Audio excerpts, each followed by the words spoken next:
Mapayapa, bumaba yung tension, makapag-resupply tayo, walang masasaktan.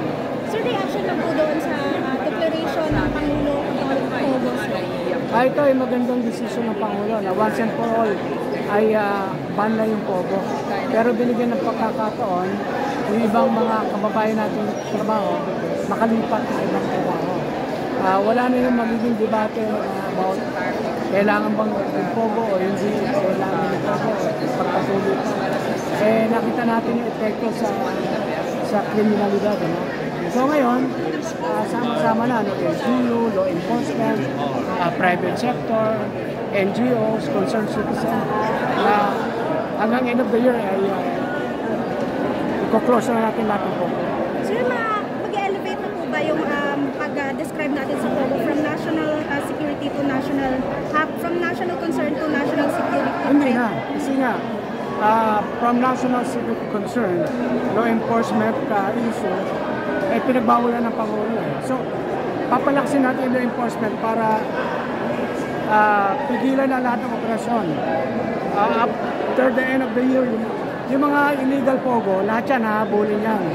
Yung legal Pogo, hanggang end of the year na lang yan. After the end of the year, sarado na yan, hahabulin natin kung may mag-underground down.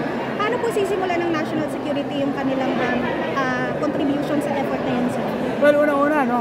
Through our multi- and interagency task force and committee, pabababa na natin yan. Bilang National Security Council, meron tayong linya sa lahat ng department, especially sa law enforcement, para ipatupad na itong utos ng ating Pangulo. National Intelligence Board din, ako ang chairman, yan ang malaking component para makapag-drive yung mga operations based on intelligence information about existing illegal Pogo operation. Nationwide po? Nationwide. So no need to elevate it to a national security concern? Hindi na, meron ng guidance ng Pangulo, meron na sa utos na ban na yung Pogo. Binigyan na ng pagkakataon yung mga legal pa para mag-wind up to December. Yung mga existing illegal Pogo, tuloy-tuloy na yan eh. Yung PAOCC natin, tapos yung PNP-DLG nag-create na rin ng special task force to run after Pogo. Mas lalo pa natin pa-active.